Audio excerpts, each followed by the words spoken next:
संतोष देशमुख प्रकरणामध्ये आज अत्यंत महत्त्वाची सुनावणी बीड कोर्टामध्ये पार पडलेली आहे। यावेळी मुख्य आरोपी वाल्मिक कराड यानं दोषमुक्तीचा अर्ज केलेला होता की या सगळ्या प्रकरणामधून लावलेल्या आरोपांमधून मला दोषमुक्त करण्यात यावं, माझा या प्रकरणाशी काही संबंध नाहीये असा या पद्धतीचा तो दोषमुक्तीचा अर्ज होता। तो अर्ज आज कोर्टानं फेटाळून लावलेला आहे। त्यामुळे याचा अर्थ असा आहे की वाल्मिक कराडच या सगळ्या प्रकरणाचा मास्टरमाइंड आहे आणि आता पुढच्या काळामध्ये त्याच्यावरती आरोप निश्चिती होईल आणि नंतर पुढे हा खटला चालेल। दोषमुक्तीचा अर्ज फेटाळला म्हणजे कोर्टानं एक प्रकारे हे मान्य केलेलं आहे की या प्रकरणाचा सूत्रधार हा वाल्मिक कराडच आहे। त्यामुळे धनंजय मुंडे यांचाही पाय आता खोलात जाणार आहे। ज्या प्रकरणामध्ये धनंजय मुंडेंना आपलं मंत्रिपद गमवावं लागलं ते प्रकरण मुंडेंच्या अंगाशी येणार आहे, कारण अटकेत असलेल्या सगळ्यांवरती मकोकाच्या अंतर्गत गुन्हा दाखल झालेला आहे। फार मोठी घडामोड आहे। पुढची तारीख जी कोर्टाने दिलेली आहे ती आहे 4 ऑगस्ट 2025 ची, म्हणजे 2 आठवड्यानंतरच। आणि या पुढच्या सुनावणीमध्ये कराडच्या प्रॉपर्टीला जप्त करण्यासंदर्भातला निर्णय येऊ शकतो। काय म्हटलेलं आहे आज कोर्टामध्ये आणि सध्या संतोष देशमुख प्रकरण कुठपर्यंत पोहोचलेलं आहे सविस्तर या व्हिडिओमधून मी तुम्हाला सांगतो। नमस्कार, मी अमोल किनोळकर, आपण पाहत आहात महाराष्ट्र टाइम्स ऑनलाइन। खरं तर दोषमुक्तीचा अर्ज हा पहिल्या 2 महिन्यांमध्येच करता येतो। वाल्मिक कराडनं तो केला होता, पण आता जे इतर आरोपी आहेत त्यांनीही दोषमुक्तीचा अर्ज केलाय। इतके सगळे सढळ पुरावे असताना देखील हे आरोपी दोषमुक्तीसाठी अर्ज करतात, हाच मोठा विनोद आहे। पण हे अर्ज करून कोर्टाचा वेळ वाया घालवायचा आणि हे प्रकरण लांबवायचं हा या सगळ्यांचा डाव आहे। त्यांना माहिती आहे आपल्याला काय दोषमुक्ती वगैरे मिळत नाही, पण वेळ लांबवायची आहे। कोर्टानं हा अर्ज आज फेटाळलेला आहे वाल्मिक कराडचा। त्यामुळे या प्रकरणात वाल्मिक कराड हाच सूत्रधार आहे, मास्टरमाइंड आहे, हे कोर्टानंही जवळपास मान्य केलेलं आहे असंच म्हणावं लागेल। आणि त्यानुसार आता पुढची तारीख आहे 4 ऑगस्ट। 4 ऑगस्टला कराडला दुसरा दणका मिळू शकतो। कसा की जी संपत्ती आतापर्यंत सील झालेली आहे त्यावरती जप्ती आणू द्या असं कोर्टाला विनंती करण्यात आलेली आहे आणि त्यावरती आता सुनावणी होणार आहे। त्यामुळे त्याची संपत्ती देखील जप्त होऊ शकते। लक्षात घ्या, हा काही साधा गुन्हा नाही आहे। संतोष देशमुख प्रकरण किती वाईट पद्धतीनं देशमुखांचे हाल करण्यात आले आपल्या सगळ्यांना माहिती आहे। आणि हा फक्त खंडणीचा गुन्हा नव्हता, तर संघटित गुन्हेगारीचा म्हणजे मकोकाचा गुन्हा आहे। वाल्मिक कराड यानं विष्णू चाटे, सुदर्शन घुले या सगळ्यांची जी ही टोळी आहे या टोळीच्या मार्फत हा गुन्हा घडवून आणलेला आहे आणि त्यामुळे यातून वाल्मिकची सुटका होणार नाही आहे। वाल्मिक कराडच्या विरोधात आता भक्कम पुरावे आहेत, त्यामुळे यापुढे आता आरोप निश्चिती होणार आहे। पण तसं होऊ नये यासाठी हे सगळे अर्ज करून प्रकरण आपलं लांबवायचं, वेळ वाया घालवायचा कोर्टाचा, हा सगळा प्रकार या टोळीचा सुरू आहे। वाल्मिक कराडचं काय म्हणणं आहे? मी संतोष देशमुख यांना संपवले का? मी व्यक्तिशः तिथे उपस्थित होतो का? तर नाही। कोणी केलंय? विष्णू चाटे, सुदर्शन घुले या सगळ्या टोळीने सगळं ते केलंय। नामा निराळा राहण्याचा वाल्मिक कराडचा हा सगळा प्रयत्न आहे। पण काय घडलं होतं हे अख्ख्या महाराष्ट्रानं बघितलेलं आहे। मोक्कारपंथी नावाचा एक व्हॉट्सॲप ग्रुप आहे या सगळ्या गुंडांचा। कोण कोण होते त्याच्यामध्ये? हा वाल्मिक कराड होता, सूत्रधार सगळ्यांचा। विष्णू चाटे, सुदर्शन घुले, सुधीर सांगळे, प्रतीक घुले, महेश केदार, जयराम चाटे आणि फरार असलेला कृष्णा आंधळे, तो तर अजून सापडत नाहीये। काय करतायत पोलीस काय माहिती, इतके महिने झाले तो गायब आहे।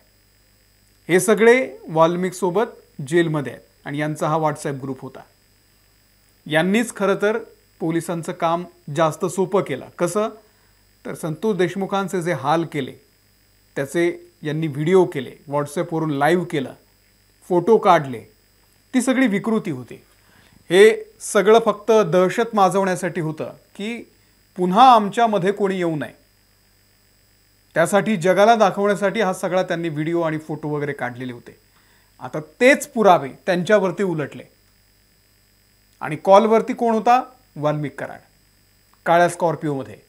तिथून तो या सगळ्या मारेकऱ्यांसोबत बोलत होता उघड पुरावे आहेत आणि हे पुरावे फॉरेन्सिकमध्ये टेस्ट झालेले आहेत, त्यामुळे ऑथेंटिक पुरावा आहे हा. वाल्मिक कराड आता हे म्हणूच शकत नाही की माझा या प्रकरणाशी संबंध नाही आहे. हे सगळं 2 तास चाललेलं होतं. त्यांच्या बोटाचे ठसे आणि इतर साहित्यावर सुद्धा ते ठसे आहेत, ज्याचा गुन्हा करताना त्यांनी वापर केला होता. हे सगळं पोलिसांकडे आहे.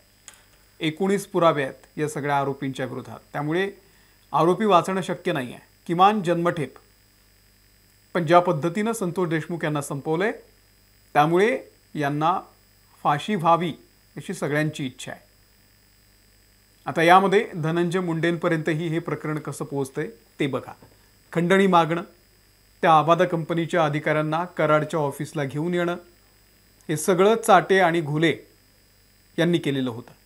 14 जूनला धनंजय मुंडे यांच्या परळीच्या बंगल्यावरती एक बैठक झाली. मुंडे, वाल्मिक कराड, आबादा कंपनीचे अधिकारी यांच्यामध्ये ही बैठक झाली आणि यावेळी खंडणीची मागणी करण्यात आली. 19 तारखेला धनंजय मुंडे यांच्या मलबार हिलच्या सातपुडा बंगल्यावरती एक दुसरी बैठक झाली. त्यामध्ये सरकारी बंगल्यावरती खंडणीच्या बैठका होतात. लक्षात घ्या, गृहमंत्री आहेत राज्याचे मुख्यमंत्री देवेंद्र फडणवीस आणि या बंगल्यावरती आबादा कंपनीचे शुक्ला नावाचे अधिकारी आहेत. त्यांच्यात आणि या सगळ्यांमध्ये वाल्मिक कराडमध्ये खंडणीची सेटलमेंट झाली. 3 कोटींवरून 2 कोटी फिक्स झाले अमाऊंट. हे सगळं आम्ही नाही बोलत आहे, हे सुरेश धस भाजपचे आमदार आहेत, उघडपणे सांगतायत आणि एकदा नाही 10 वेळा सांगतायत. पण आता सुरेश धसही गायब झालेले आहेत. जवळपास पावसाळी अधिवेशनात ते दिसलेच नाहीत. त्यामुळे हे सगळं प्रकरण धनंजय मुंडे यांच्याशीही कनेक्टेड आहे, हे नाकारू शकत नाही. मकोकाच्या अंतर्गत ही सगळी कारवाई होते. संघटित गुन्हेगारीचा हा प्रकार आहे.